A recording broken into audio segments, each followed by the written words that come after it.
નમસ્કાર વિદ્યાર્થી મિત્રો, શ્રી એસએન વિદ્યાલયમાં ચાલતા ઈ લર્નિંગ પ્રોગ્રામમાં હું આપનું હાર્દિક સ્વાગત કરું છું. ધોરણ 7 વિષય સામાજિક વિજ્ઞાન, એની અંદર એકમ પહેલો રાજપૂત યુગ, નવા શાસકો અને રાજ્યો વિશે આપણે ભણવાનું છે. એની અંદર સમ્રાટ હર્ષવર્ધન પછીનો સમયગાળો એટલે કે ઉત્તર ભારતના રાજ્યો અને પુલકેશી બીજા પછીનો સમયગાળો એટલે કે દક્ષિણ ભારતના રાજ્યો. આમ ભારતને બે ભાગમાં વહેંચવામાં આવે છે, ઉત્તર ભારતનું રાજ્ય અને દક્ષિણ ભારતનું રાજ્ય, જેની અંદર આજે આપણે ડીપમાં ઉત્તર ભારતના રાજ્ય વિશે સમજવાનું છે. તો કે ઉત્તર ભારતમાં ગુજર પ્રતિહાર સામ્રાજ્યના પતન બાદ નવા ઘણા બધા રાજ્યો અસ્તિત્વમાં આવ્યા. એમાં કનોજનું રાજ્ય, બુલંદખંડનું રાજ્ય, માળવાનું પરમાર રાજ્ય, દક્ષિણ રાજસ્થાનનું ગોહિલ રાજ્ય જ્યાં સ્થાપિત થયું એ, પછી સોલંકી રાજ્ય અને ચેદી રાજ્ય અને ચૌહાણ રાજ્ય વિશે આપણે વિસ્તારથી માહિતી મેળવવાની છે. એમાં પહેલું જોવા જઈએ તો કે કનોજનું ગઢવાલ રાજ્ય, જ્યાં સમ્રાટ હર્ષવર્ધનનું આધિપત્ય હતું. એ રાજ્ય ઉપર જે ગુજર પ્રતિહાર સામ્રાજ્યના પતન બાદ નવું રાજ્ય સ્થાપના થયું, ગઢવાલ રાજ્ય. હવે એ ગઢવાલ રાજ્યની સ્થાપના ચંદ્રદેવે કરી હતી. એને મહાસંઘર્ષ પછી ચંદ્રદેવે કરી હતી. તેમને કનોજ સાથે કાશીને પણ પોતાની રાજધાની બનાવી હતી. એમને એમના રાજ્યની બે રાજધાનીઓ બનાવી. કઈ કઈ? તો કે કનોજ અને કાશી રાજ્યની પોતાની રાજધાની બનાવી હતી. હવે એ રાજ્યની અંદર બે રાજાઓ, બીજા મહાન રાજાઓ થઈ ગયા, જેમાં મદનચંદ્ર, ગોવિંદચંદ્ર જેવા શાસકો રાજ કરતા હતા. મદનચંદ્ર કરતા ગોવિંદચંદ્ર મહાન પ્રતાપી રાજાઓમાં એમનું નામ લેવામાં આવે છે, કારણ કે પ્રતાપી રાજા હતા, બહાદુર હતા, લોકપ્રિય રાજા હતા. સાથે સાથે ગજનીના આક્રમણને અટકાવ્યું હતું અને એમના રાજ્યમાં અનેક બૌદ્ધ મઠો અને જીર્ણોદ્ધાર પણ કરાવ્યા હતા. કયું રાજ્ય? ગઢવાલ રાજ્યની સ્થાપના વિશે આપણે જે ભણી રહ્યા છીએ. તો કે આ રાજ્ય સાથે સાથે બીજું રાજ્ય આવશે આપણે બુલેન્દખંડનું ચંદેલોનું રાજ્ય. બુલેન્દખંડના ચંદેલોનું રાજ્ય પાછળથી જે જજાક મુક્તિના નામે ઓળખાયું. એ રાજ્ય ઇતિહાસમાં ખૂબ જ મહત્વનું સ્થાન ધરાવે છે વિદ્યાર્થી મિત્રો. એની અંદર મહાન રાજાઓ થઈ ગયા હોય તો કે યશોવર્મા, કીર્તિવર્મા અને પરમાર જેવા મહાન શાસકો રાજ કરી ગયા. એમના સમયમાં ખજુરાહો, કાલી નજર અને મહોબા મુખ્ય નગરો હતા. આ ત્રણ એમના મુખ્ય નગરો હતા, જે રાજધાની તરીકે ગણી શકીએ, જ્યાંથી મોટા પ્રમાણમાં એમની વ્યવસ્થા શરૂ થતી હતી. ખજુરાના તેના ભવ્ય મંદિરોને કારણે એક તીર્થ સ્થાન તરીકે ઉભરી આવ્યું હતું, જ્યાં દેશ વિદેશથી લોકો એમને જોવા આવતા હતા. હવે ચંદેલોનું એટલે કે બુલેન્દખંડમાં ના રાજાઓએ ધાર્મિક બાંધકામો, જળાશયો બનાવ્યા હતા, મંદિરો, કિલ્લાઓ, વાવ, કુવાઓ, જેના કારણે ચંદેલોનું ખ્યાતિઓ વિસ્તારથી વર્ણવી શકાય છે, એટલે કે ખ્યાતિ એમની પામી હતી. હવે બીજું જોવા જઈએ તો કે માળવાનું પરમાર રાજ્ય. હવે પરમાર રાજ્ય જોવા જઈએ, જે રાજ્ય એમની પર સ્થાપિત કર્યું છે માળવાના પ્રદેશ ઉપર, એ માળવાનો પ્રદેશ પ્રાચીન સમયથી ભારતમાં ઇતિહાસમાં મહત્વનું સ્થાન ધરાવે છે. કેમ કે એ સમયે એ રાજાઓ, એની સાથે બીજા રાજાઓ પણ જોડાયેલા છે ઇતિહાસમાં મહાન રાજાઓ જે દંતકથાઓમાં જોવા મળે છે, વિક્રમ બેતાલ જેવા રાજાઓ. તો કે એ રાજાઓની રાજધાનીઓ મુખ્ય એ સમયે અવંતી અને ઉજ્જૈનના નામે પ્રખ્યાત હતી. તો કે આ રાજાઓ જે રાજ્ય કરતા હતા એની અંદર એક રાજા કૃષ્ણ રાજા હતા, જેમને માળવાના પ્રદેશ ઉપર પરમાર વંશની સ્થાપના કરી. એ હતી ઈસવીસન 820 કૃષ્ણ રાજે માળવાના પ્રદેશ ઉપર પરમાર વંશની સ્થાપના કરી. હવે એ પરમાર વંશની અંદર જોવા જઈએ તો કે શિયક, મુજ, ભોજ જેવા મહાન પ્રતાપી રાજાઓ થઈ ગયા, જેમની ઇતિહાસમાં અલગ છાપ જોવા મળે છે. વિદ્યાર્થી મિત્રો, તો કે રાજા ભોજ વિક્રમ રાજા સાથે જોડવામાં આવે છે, જેમને વિક્રમ સંવતની શરૂઆત કરી. વિક્રમ રાજા જેવા જ રાજા ભોજ બનવાનો પ્રયત્ન કર્યો હતો. તો એની એક તમને વાર્તા કહું, એની સાથે જોડાયેલી છે. એ તો કે એક વખત રાજા ભોજ જ્યારે બહાર ફરવા જાય છે ત્યારે એક સરસ મજાની ટેકરી ઉપર છોકરાઓ રાજા ચોરની સિપાહીની રમત રમતા હતા. તો એક ચોરનો કિસ્સો આવે છે. તો એ ચોરના કિસ્સાની અંદર ગાડું બે વ્યક્તિ દાવેદાર થાય છે. તો એ બે વ્યક્તિ દાવેદાર થાય છે અને એનો નિકાલ એ ટેકરી ઉપર બેઠેલું બાળક એનો કરી આપે છે. તો કે એ બે વ્યક્તિઓને અલગ અલગ જગ્યાએ એ સમયે ઝૂંપડીમાં પૂરી દેવામાં આવે છે અને રાત્રે એ નાના છોકરાઓ એનું ધ્યાન રાખતા હોય છે. બીજી સવારમાં જ્યારે વળી પાછી એ ટેકરી ઉપર રાજા ચોરની રમતની નાટકની શરૂઆત થાય છે, વળી પાછા એ બે વ્યક્તિઓને બોલાવવામાં આવે છે. ત્યારે પૂછવામાં આવે છે કે હવે કહો કે કોનું ગાડું છે. પહેલો વ્યક્તિ કે ગાડું મારું છે, બીજો વ્યક્તિ કે ગાડું મારું છે. ઉકેલ આવતો નથી. એટલે ટેકરી ઉપર બેઠેલું બાળક એ ધ્યાન રાખતું હતું બાળક એને પૂછ્યું, એટલે કે સિપાહીને પૂછ્યું કે આ શું બોલતો હતો. તો કે મહારાજ આ એવું બોલતો હતો રાજા કે મારું ગાડું વહી જશે, હું ખેતી કેવી કરીશ, ખેતરથી સામાન કીતે લાવીશ, ઓજારો કીતે લઈ જઈશ, અનાજ કીતે લાવીશ, હું વાવણી નહીં કરી શકું બળદગાડા સાથે, તો મારે અનાજ રાજાને કીતે આપીશ, હું રાજકર નહીં ભરું તો રાજા મને જેલમાં પૂરી દેશે. આવી બધી વાતો એકલા બબડી રહ્યો હતો. સરસ, ચલો એ જ વ્યક્તિએ પછી વળી પાછા બીજા વ્યક્તિને પૂછ્યું કે જોઈ તારા ઝૂંપડામાં જે પુરાયેલો વ્યક્તિ હતો એ શું બબડતો હતો. તો કે લાગે તો તીર નતર થોથા, લાગે તો તીર નતર થોથા, આવી વાત એ કરી રહ્યો હતો. એટલે ટેકરી ઉપર બેઠેલા બાળકે કીધું કે આ ગાડું આ ખેડૂતનું છે, આ વ્યક્તિ ખોટો છે અને મારીને તગડી આપવામાં આવે છે. અને રાજા ભોજ આ પ્રસંગ જોઈ જાય છે. એ પ્રસંગ એમના રાજપુરોહિતને આ વાત કહે છે. રાજપુરોહિત આ વાત શાંતિથી સાંભળે છે કે આવડું બાળક આવી બધી જટિલ સમસ્યાનો નિકાલ કરી શકે નહીં, એટલે મારે ખુદ અહીંયા જોવા આવવું પડશે. બીજા દિવસે પણ રાજા ચોરની નાટકની પ્રસંગ ચાલ્યો હતો. એમાં એ બ્રાહ્મણ રાજપુરોહિત એ વસ્તુ જુએ છે અને નિહાળે છે અને ન્યાય આપે છે. ત્યારે રાજા કહે છે ને બાળક કે ચતુર રાજા બને એવો. એટલે પુરોહિત કે ના મહારાજ, બાળકનું જ્ઞાન લાગતું નથી.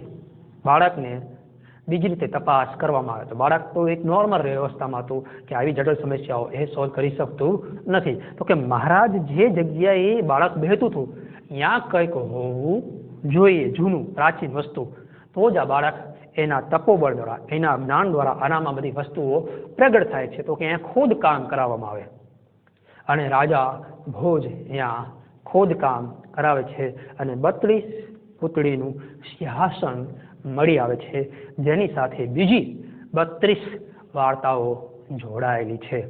સમય મળશે ક્યારેક ત્યારે આપણે 32 પૂતળીની વાર્તાઓ પણ તમને સ્ટેપ બાય સ્ટેપ કહેશું. પણ એ સિંહાસન દંતકથા અનુસાર વિક્રમ રાજાનું હતું એવું માનવામાં આવે છે. સર્વશ્રેષ્ઠ રાજા વિક્રમ રાજા હતા ભારતના. એમનું સિંહાસન હતું જેની પર બેસીને પોતાનું રાજ્યની વ્યવસ્થિત રીતે ચલાવતા હતા. એટલે એ રાજા એની પર બેસવા જાય છે પણ ત્યારે એનો અવાજ આવે છે અને 32 પુત્રીઓ 32 ગુણો માટેની અલગ અલગ વાર્તાઓ કહે છે. એ વાર્તામાં તમારા જેવા ગુણો હોય તો જ તમે આ સિંહાસન પર બેસી શકો, નકર રાજા ભોજ તમારા બેસવાની થતું નથી. આ એક દંતકથા છે, લોકકથા છે જે રાજા ભોજ સાથે જોડાયેલી છે. યુટ્યુબમાં આવતી હશે અથવા તો એની જૂની કેસેટો હતી 32 પુતળીની, તો એ સમય મળે ત્યારે તમે એને નિહાળજો સમયગાળામાં અને આ દ્વારા રાજા ભોજનું જીવન ચરિત્ર તમારા જીવનમાં ઉતારવાનો પ્રયત્ન કરજો. જેમાં રાજા ભોજ પરમાર વંશનો સર્વશ્રેષ્ઠ રાજા ગણાય છે. એ રાજા ભોજની ખ્યાતિ ભારતમાં એક આદર્શ લોકપ્રિય રાજા તરીકે ઉભરી આવી છે. રાજા ભોજે ટેકરીઓની ફરતે જે વચ્ચે જ જગ્યા સુંદર હતી, જ્યાં રળિયામણું હતું, એ જગ્યા ઉપર ભોજપુર નામનું નવું એક નગર વિકસાવ્યું હતું જે આજના વર્તમાન સમયમાં ભોપાલ શહેર તરીકે ઓળખીતું છે. ચૌહાણ વંશ કે ચાહા વંશ, એ વંશ વિશે આપણે ભણીશું વિદ્યાર્થી મિત્રો. એટલે કે એ રાજ્યને સાંકરભરીનું ચૌહાણ રાજ્ય તરીકે ઓળખવામાં આવે છે. એ રાજ્ય વિશે આપણે જ્ઞાન મેળવવાનું છે. તો કે એ વંશની અંદર જે ચૌહાણ વંશ એટલે કે સાંકરભરીનું સ્થાપના કરી એ વાસુદેવ નામના રાજાએ એની કરી હતી. આ વંશમાં અનેક રાજા ગુજરાત અને રાજસ્થાનના રાજ્ય કરતા હતા. એમની સાથે જે જોડાયેલા હતા એટલે કે એમને યુદ્ધ દ્વારા જીતેલા હતા એ ખંડણી રાજાઓ એ વાસુદેવના હસ્તક હતા.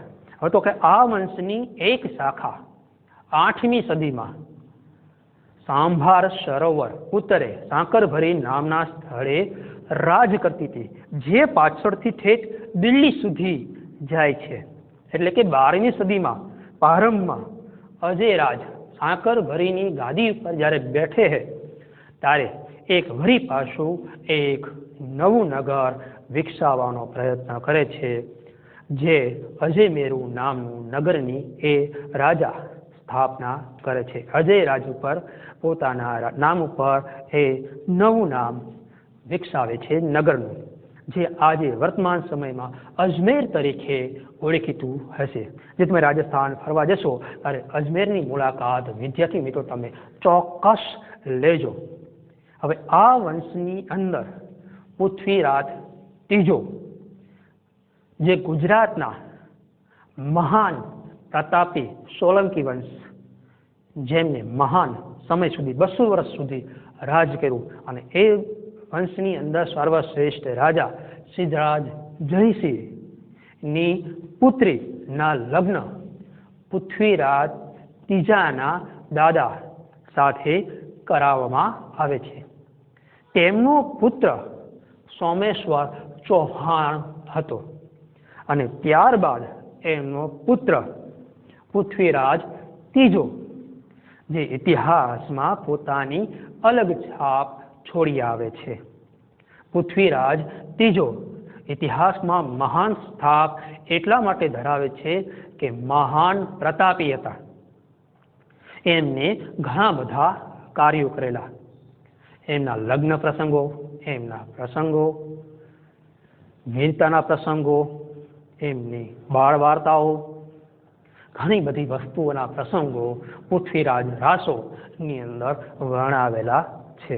સમય મળે તો પુસ્તક તમે ક્યારેક વાંચજો. પૃથ્વીરાજ ચૌહાણનું જીવન ચરિત્ર ભણવાનો પ્રયત્ન કરજો. હવે એની સાથે 2 પ્રસંગો નોંધનીય છે.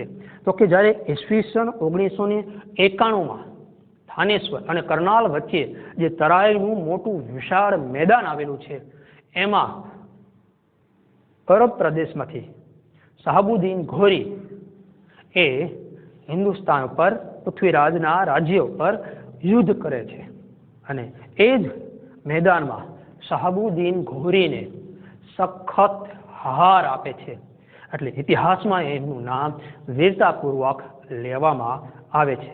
હવે એમની સાથે જ બીજો પ્રસંગ હોય છે, જ્યારે પૃથ્વીરાજ ત્રીજા એમની આજુબાજુના દુશ્મનો એ શહાબુદ્દીન ઘોરીને મદદ કરે છે. વારી પાસો શહાબુદ્દીન ઘોરી એને છોડી દીધા પછી 1192માં તરાઈના મેદાનમાં પૃથ્વીરાજ ત્રીજા સામે યુદ્ધ કરે છે, જેમાં પૃથ્વીરાજ ત્રીજા યુદ્ધની તૈયારી કર્યા વગર યુદ્ધમાં ભાગ લે છે અને એ યુદ્ધમાં હારી જાય છે એમના જ સાથીદારો દ્વારા દગાદારને કારણે. જો કે એ પછી શહાબુદ્દીન ઘોરીને પણ પૃથ્વીરાજ ચૌહાણ મારી નાખવાનો એ પ્રસંગ જોવા મળે છે. તો એ પ્રસંગ જોવા જઈએ તો કે એમનો મિત્ર જે હતો ગઢવી, એ શહાબુદ્દીન સુલતાનને કહે છે કે સુલતાન, મારો મિત્ર અવાજ ઉપર આંખે ન હોવા છતાં તીર ચલાવી શકે છે. શહાબુદ્દીન ઘોરીએ પૃથ્વીરાજની આંખો ફોડી નાખી હોય છે, એવો એક પ્રસંગ છે. હવે એ જે તીર ચલાવવાનું કામ હોય છે, જે એક્ઝેક્ટ નિશાનું લગાવવાનું હોય છે, એ આ સુલતાનને જોવાનું મન થાય છે, એટલે એ આખો પ્રોગ્રામ ગોઠવે છે અને ગઢવી આખા પ્રસંગનું એના ગીતમાં વર્ણન કરે છે. અને ગીતના વર્ણન દ્વારા એ ધીરે ધીરે સુલતાન વાહ કરે છે, એટલે કે શબ્દવિધિ બાણ એ દિશા તરફ પૃથ્વીરાજ છોડે છે અને સુલતાનનું મૃત્યુ થાય છે. ઇતિહાસમાં આ પણ એક લોકવાયા દંતકથા જેવું જોડાયેલું છે. આ યુદ્ધ ભારતના ઇતિહાસમાં સિંહાચીન ગણાય છે, કારણ કે આના પછી ભારતમાં ઇસ્લામ ધર્મની સ્થાપક રાજ્યોની સ્થાપનાઓ થઈ, એટલે કે ઇસ્લામ ધર્મ ભારતમાં પ્રવેશો.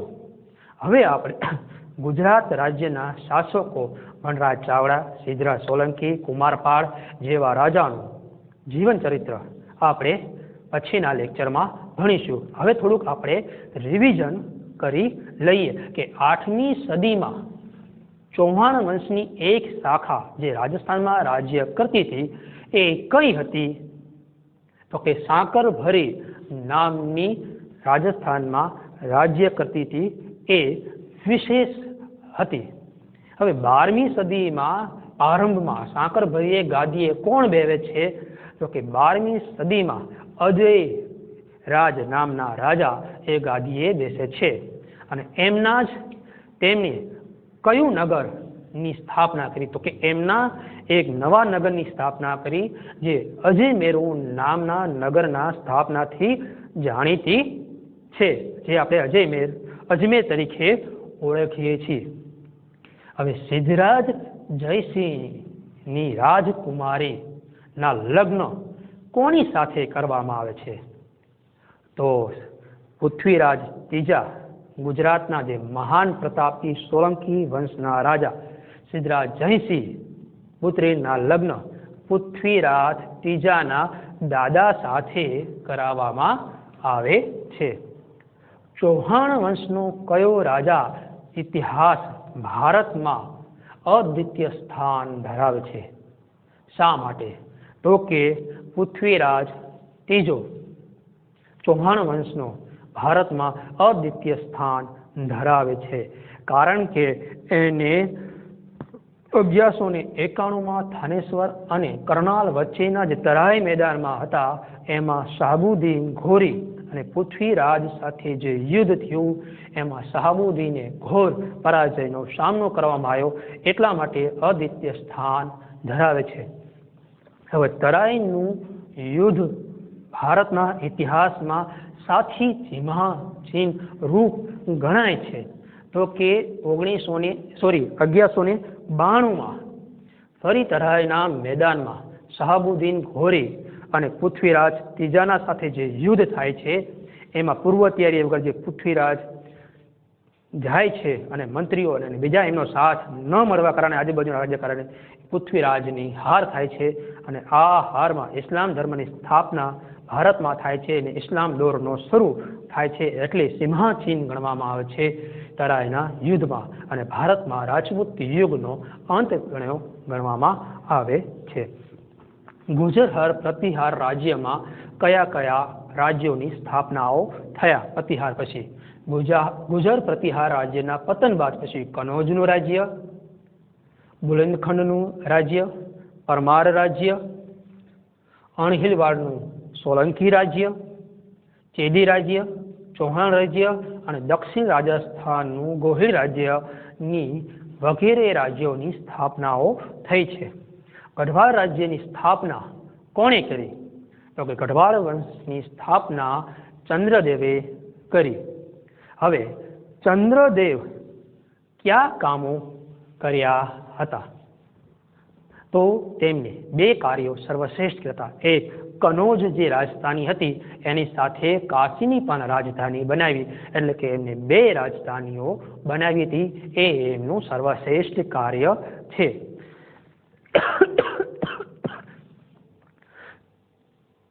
બુલંદખંડના ચંદેલોનું એ પછી પાછળથી કયા નામે ઓળખવામાં આવ્યા? તો કે જજાક મુક્તિના પાછળથી ઓળખવામાં આવે છે, એમના એ નામથી. તો કે ચંદેલાનું મુખ્ય નગરો કયા કયા હતા? તો કે ખજુરાહો, કાલીનજર અને મોહબા જેવા મુખ્ય નજરો હતા. હવે ચંદેલાઓના બુલંદખંડનું ખ્યાતિઓ શા માટે થઈ હતી? તો કે ખજુરાહના ભવ્ય મંદિરોને કારણે એક એમનું રાજ્ય તીર્થ સ્થાને થયું હતું અને ચંદેલાના બુલંદખંડમાં મોટા ધાર્મિક કામો, બાંધકામો થયા હતા. મંદિરો, ધર્મસ્થળાઓ, નાવાના કુંડો, જળાશયો, તળાવો, કુવાઓ, વાવો, આ એમનું પ્રખ્યાત કામો હતા. હવે તો કે માળવાનો પ્રદેશ ભારતના ઇતિહાસમાં કયા પ્રાચીન નામથી ઓળખવામાં આવે છે? તો કે માળવાનો પ્રદેશ પ્રાચીન સમયથી ભારતના ઇતિહાસમાં અવંતી અને ઉજ્જૈન નગરીના નામથી ઓળખવામાં આવે છે. તો કે એ રાજામાં સૌથી શ્રેષ્ઠ રાજા કોને ગણવામાં આવે છે? તો કે એની અંદર રાજા ભોજને સર્વશ્રેષ્ઠ રાજા ગણવામાં આવે છે. રાજા ભોજે કયા બે કાર્યો સર્વશ્રેષ્ઠ કર્યા હતા? તો કે રાજા ભોજે ધારાનગરીમાં એક મહાશાળાની સ્થાપના કરી હતી, જે સંસ્કૃતની વિદ્યાપીઠોમાં જાણીતી થઈ. એ રાજા ભોજે ફરી પાછું ટેકરીઓની વચ્ચે ભોજપુર નામનું નવું નગર વસાવ્યું હતું, જેને આજે આપણે ભોપાલ તરીકે જાણીતા છીએ. હવે પરમાર વંશની સ્થાપના કોણે કરી હતી? તો કે પરમાર વંશની સ્થાપના ઈસવીસન 820માં કૃષ્ણ રાજે માળવામાં પ્રદેશમાં પરમાર વંશની સ્થાપના કરી હતી. હવે પરમાર વંશની અંદર કયા કયા મહાન પ્રતાપી રાજાઓ થઈ ગયા? તો કે પરમાર વંશની અંદર કૃષ્ણરાજ, શિયક, મુંજ, ભોજ જેવા મહાન પ્રતાપી રાજાઓ થઈ ગયા. અહીં આપણે આ ઉત્તર ભારતનું સૌથી ટૂંકી નોંધ, ઉત્તર ભારતમાં ગઢવાલ રાજ્ય, બુલંદખંડ, ચૌહાણ, સાકરભરી, પરમાર, આ બધા રાજ્યો વિશે આપણે જાણી ગયા. હવે ઉત્તર ભારતની અંદર આપણે ગુજરાતના રાજ્યોના શાસકો વિશે આપણે આગળના લેક્ચરમાં જાણીશું. અહીં આપણે આ લેક્ચર પૂર્ણ કરીએ છીએ. નમસ્કાર વિદ્યાર્થી મિત્રો, જય હિન્દ.